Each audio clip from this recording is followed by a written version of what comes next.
হচ্ছে শ্রাবণ মাসের প্রথম সোমবার, তো সেই জন্যই কিন্তু আমি সকাল সকাল স্নান টান করে আলতা পরতে বসে পড়েছি। তো আজকে একটু যাব ভোলানাথের মাথায় জল ঢালতে, তো সেই জন্যই কিন্তু সকাল সকাল আলতা পরছি।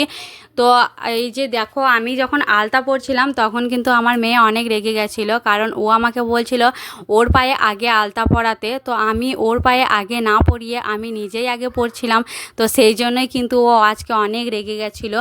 তো দেখো, আমার কিন্তু আলতা পরা হয়ে গেছে। আর তোমরা কারা কারা এখনও পর্যন্ত সবুজ চুড়ি পরোনি, তোমরা কিন্তু পরে নিও। তো আমি কিন্তু কালকেই সবুজ চুড়ি পরে নিয়েছি আর মেহেন্দিও লাগিয়ে নিয়েছি। তো চলো, আমি এখন এই সবুজ শাড়িটা পরে নেব, আর এই সবুজ শাড়িটা পরেই কিন্তু পুজো দিতে যাব। তো এই শাড়িটা পরে আমাকে কেমন লাগছিল তোমরা কিন্তু অবশ্যই কমেন্টে জানিও। তো আমি এখন যাব নন্দেশ্বরী মায়ের মন্দির।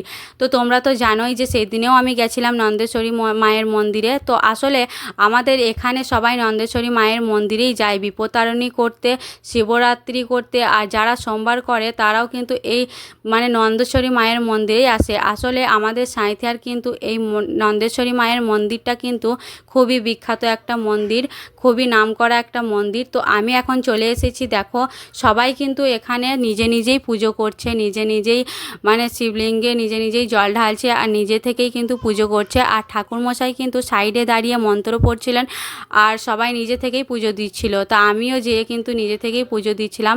তো এই যে আমার মেয়েকে কিন্তু ফোনটা ধরিয়ে দিয়েছিলাম ক্যামেরা করার জন্য। তো একটু মানে ভুল হলে একটু তোমরা ম্যানেজ করে নিও, কারণ ছোট বাচ্চা ফোন ধরেছিল। তো আমার পুজো দেওয়া হয়ে গেছে। তারপরে দেখি এখানে এসে এত বৃষ্টি শুরু হয়ে গেছে যে কি বলবো।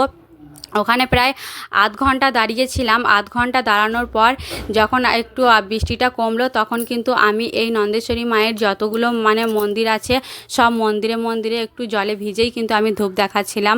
তো এখানে যখনই পুজো দিতে আসি তখনই কিন্তু এই মানে সব দিকে সব মন্দিরেই কিন্তু ধূপ দেখাতে হয়, ধূপ দেখিয়ে প্রণাম করতে হয়।